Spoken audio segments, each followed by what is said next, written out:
Chilla's Art is an indie horror game developer consisting of two brothers from Japan. Their work is very popular among the indie horror community, especially those who are fans of the Japanese horror subgenre. They started developing horror games in 2018 in a fairly generic style that indie horror games have adapted in recent years, but found their footing in late 2019 with the release of Okaeri, which featured a VHS tape filter that heightened the horror experience to amazing levels. It sounds pretty simple when I say it like that, but this little addition brought out the fear evoked in retro horror games and cinema when you couldn't clearly distinguish what you were looking at. They then continued to use and evolve this style throughout many of their later works to great effect. In this series of videos, I'll be reviewing each of Chilla's Art's games from Okaeri onwards, since those are the ones that really appeal to me. I'll also be going through them in chronological order so that I can track the development changes that they made based on their previous works, which I feel is an important aspect of examining a developer's works. So without further ado, let's begin. Also, spoilers from here on. The aesthetic of Okaeri feels like it was specifically made for me. It's a quiet J-horror story presented with a grainy VHS tape effect that distorts reality into a dreamlike experience. The story is short and follows a middle school girl as she makes her way back from school to the house she and her mother just moved into, and once she gets home she realizes something isn't right, and so begins her journey to unravel the mystery. The unsettling feeling first starts to creep into you from the opening seconds of the game. The visual style is beautifully retro, and the lack of clarity due to the film grain, scan lines and bleeding colours makes you question your vision even more. Walking through the narrow, lifeless streets becomes more unnerving with every step. Windows with closed curtains surround you, and if you didn't already feel like there was someone watching you, a murder of crows circles an area in the sky above.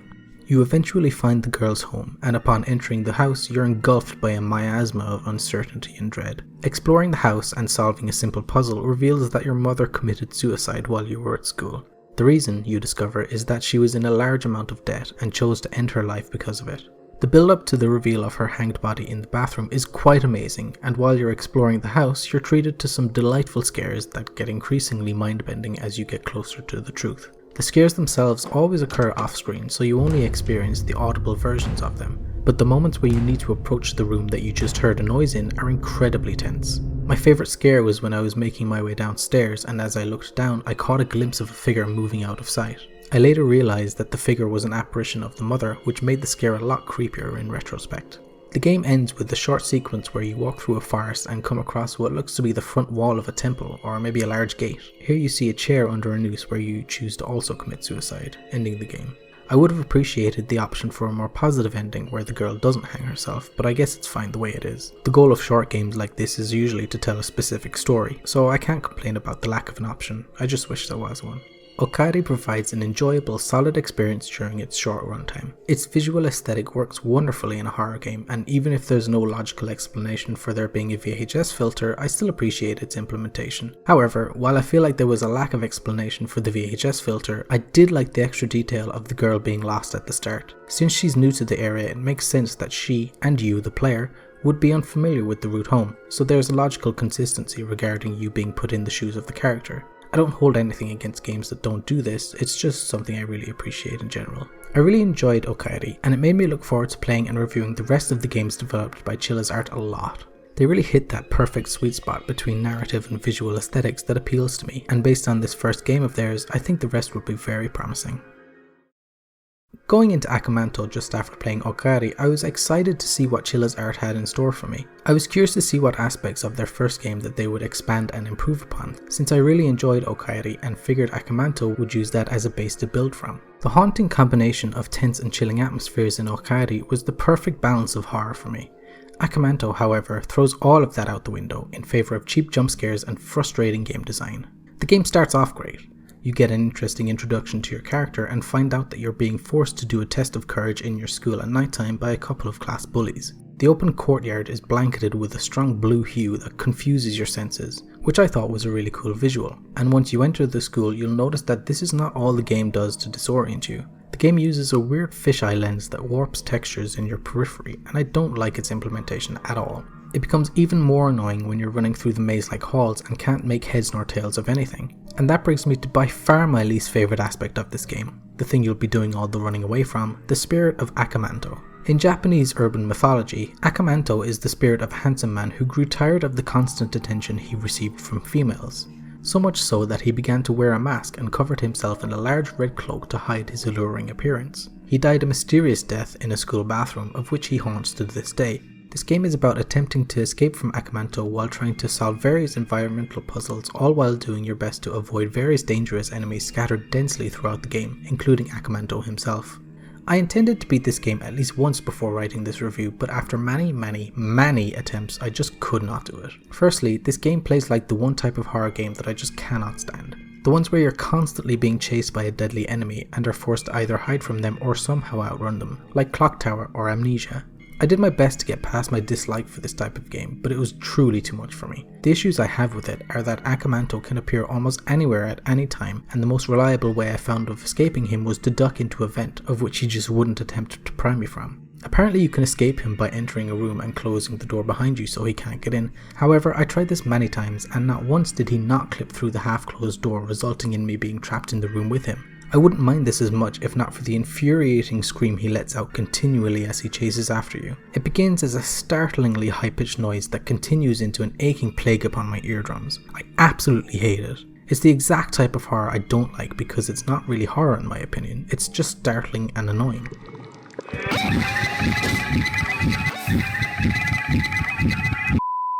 I know there's more than enough of a market of overreacting YouTubers to warrant the existence of this type of game, but I just cannot stand it. Jump scares can be effective when done right, when done infrequently, but this game's jump scares are so frequent that I'm sure I spent more time listening to Akamanto's screams than not. It reminds me of Resident Evil 2 Remake because I recently watched my girlfriend play through it, but where they differ and what makes RE2 more superior is that Mr. X will appear a lot less frequently than Akamanto does. This allows you to go about your puzzle solving with a gradual build-up of dread inside because he could appear at any second. It's the space between the appearances that builds the fear. Akamanto on the other hand will just pop into existence a meter behind you and now you have to sprint through the halls again.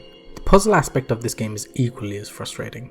As you explore the school, opening up more of it as you go, you will often find random items that rarely seem like they have any useful function to you in your situation. I know it's a common thing in games to have items in locations not immediate to their corresponding puzzle, requiring you to backtrack to them once you discover the puzzle, but in this game it just seems like you're being presented with all the items that you really don't need at that time. Things like pieces of coloured paper, a fishing rod, and multiple plastic body parts. In theory, you could say that you could keep a mental note of where all the items are and come back for them when you need them, but the layout of the school is so confusing and the difficulty of staying alive long enough to actually complete the puzzles is so immensely unfair that the game just becomes an annoying chore to play.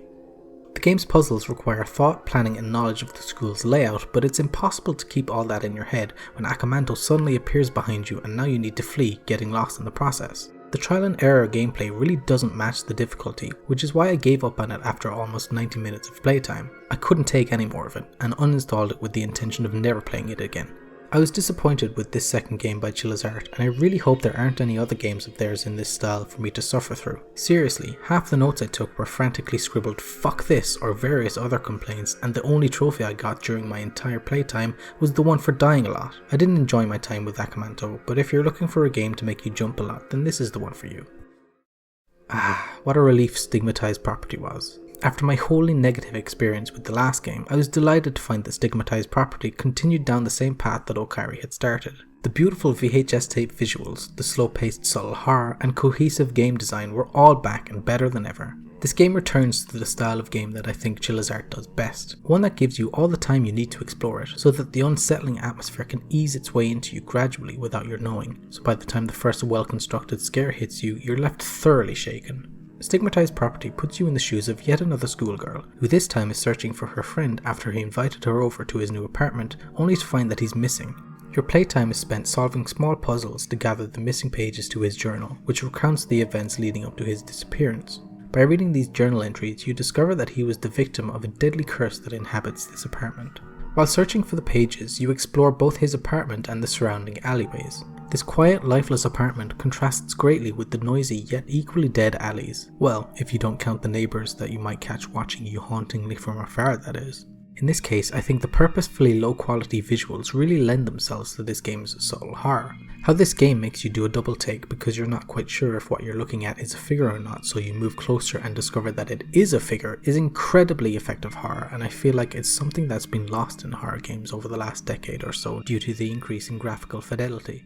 A classic example of this being done is Silent Hill on the original PlayStation. Much of the horror of that game is not being able to clearly discern what the creatures you encounter actually are, which is something that was lost in the most recent Silent Hill entries. Humans inherently fear the unknown, so things are obviously going to be scarier if you can't properly tell what they are.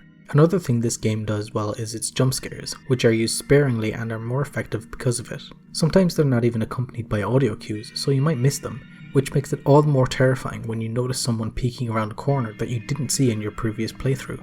While I have a lot of praise for this game, I feel like I should also mention a few of its shortcomings, which are all mechanical in nature, so patching them wouldn't negatively affect the game at all.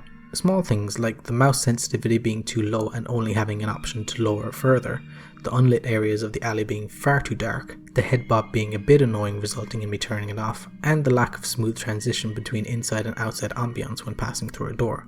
They're all minor things, but if they could be improved upon, it'd make the game a flawless experience in my opinion. I really enjoyed my time with Stigmatized Property and even replayed it to get the rest of the trophies that I hadn't gotten on my first playthrough, one of which actually required me to pick up a dead cat. Ew. If, like me, you enjoyed the first of Chilla's art games, Okaeri, then I'm sure you'll enjoy this even more. It's a short, well-crafted horror experience that I definitely think is worth your time and money. It seems like Chilla's art has really started to find their groove regarding their style of games. Inunaki Tunnel is the third game in their VHS horror series and continues the subtle horror style that the developer clearly excels at. I'm also happy to see that this game yet again improves on its predecessor's distinct style that differentiates them from other games. The VHS type visual style looks amazing once again and does a great job at limiting visibility, making the game's environments all the more nerve-wracking to traverse. This time there's a HUD displaying all the typical camcorder information that makes the VHS filter a lot more believable and immersive, which is something I wished for in the previous games. The flashlight that you use throughout the game is also great as it provides a realistic amount of light and doesn't illuminate everything in front of you, just enough to keep you moving forward. Simply walking through the Inunaki Tunnel becomes a harrowing experience because you can never see far enough in front of you to achieve any sense of comfortability. It isn't until you exit the tunnel into the woods surrounding it that you acquire the slightest bit of relief, yet this new environment comes with its own horrors that you'll soon encounter. The woods are densely packed with old trees, unnatural sounds, and a constant feeling of unbelonging. I guess now would be a good time to talk about why you're here. Apparently you've come up to this abandoned and apparently haunted series of tunnels isolated deep in the Japanese mountains so that you can be the first one to successfully record a complete journey through them, making you famous in doing so. It's a good premise that establishes the setting as a place to be wary of. Many people have gone missing here and the area has a rich history of dark events. On your way through the tunnels you come across several vehicle wrecks that seem like they once belonged to less fortunate ones who didn't fare so well in the tunnels. This feeling will stick with you as you push on and discover more buildings that were once inhabited, yet are as hollow and forgotten as the tunnels that led to them. My favourite moment in the entire game was when I came to a locked gate, on the other side of which was a functioning phone booth that glowed ominously from within the darkness. I inspected it closer with my camera's zoom feature and realised that there was a figure inside staring back at me. It sent shivers down my spine, and after unlocking the gate I approached the phone booth very cautiously, noticing that the figure was now gone. It wasn't until I got into the booth that I began to feel safe, the calming bright fluorescence cradling me in my moment of vulnerability.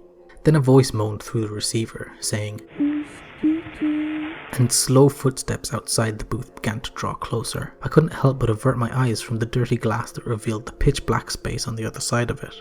I didn't want to see anything in that darkness, yet I didn't want to look away in case it was something that I had to run from.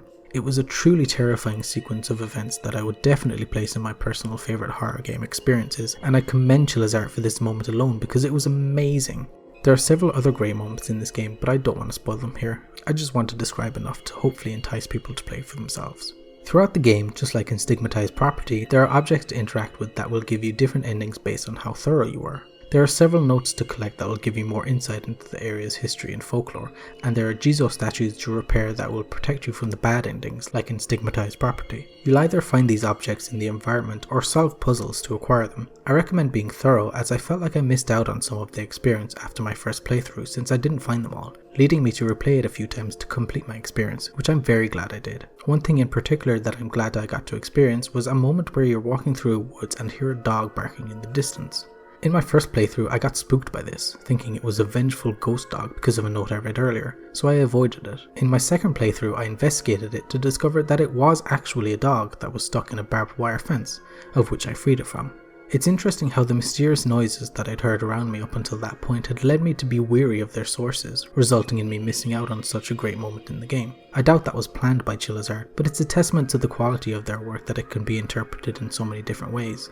I really enjoyed my time with Inunaki Tunnel. It was a very enjoyable short horror game that I recommend everyone experience. I'm a big fan of how Chilla's art does horror, as I think they capture the essence of Japanese horror perfectly, immersing me in the classic J-horror movies that I've watched and rewatched so many times over the years. I can tell they put a lot of work and passion into their games, and I can't wait to see what else they create.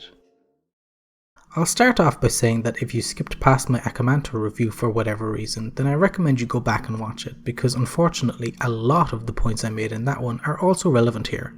Okay, done? Cool. Fuck this game.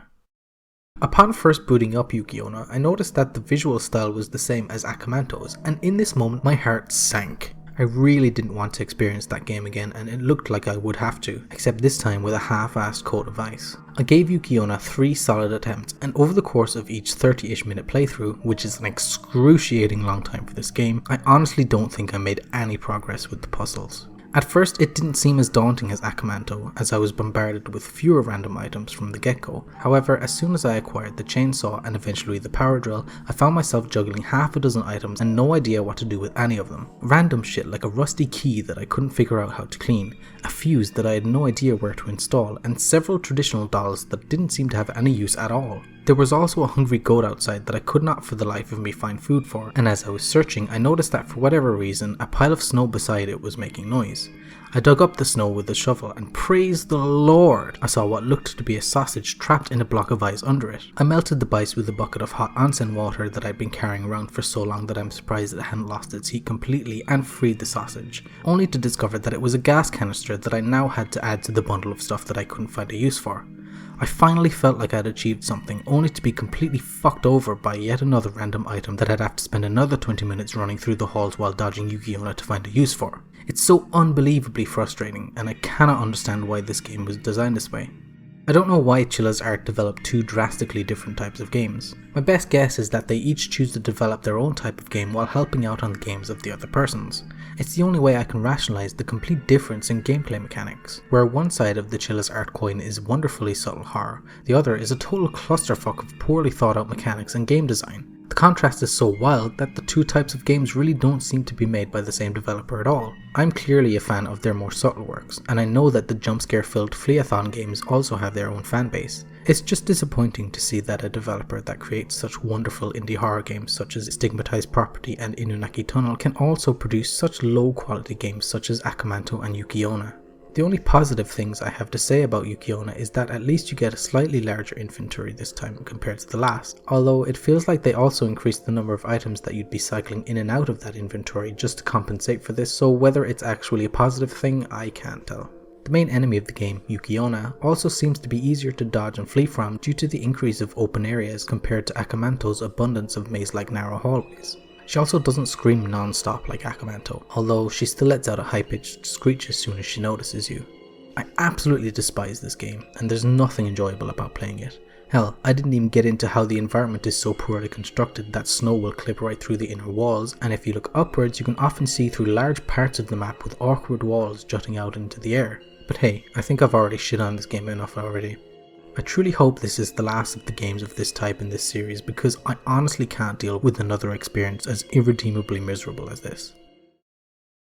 And that's all I'll be covering in this video. I'll be making another one soon covering more of Chilla's art games, so if you enjoyed this part then I hope you look forward to the next. And if you think there's something I can improve upon for the next part, or just in general really, let me know. I'm always open to constructive criticism. There's also a link to Chilla's Art's Steam page in the description in case I've enticed anyone to play their games. I'm sure you can tell which of the ones I covered in this video that I'd recommend. Thanks for watching.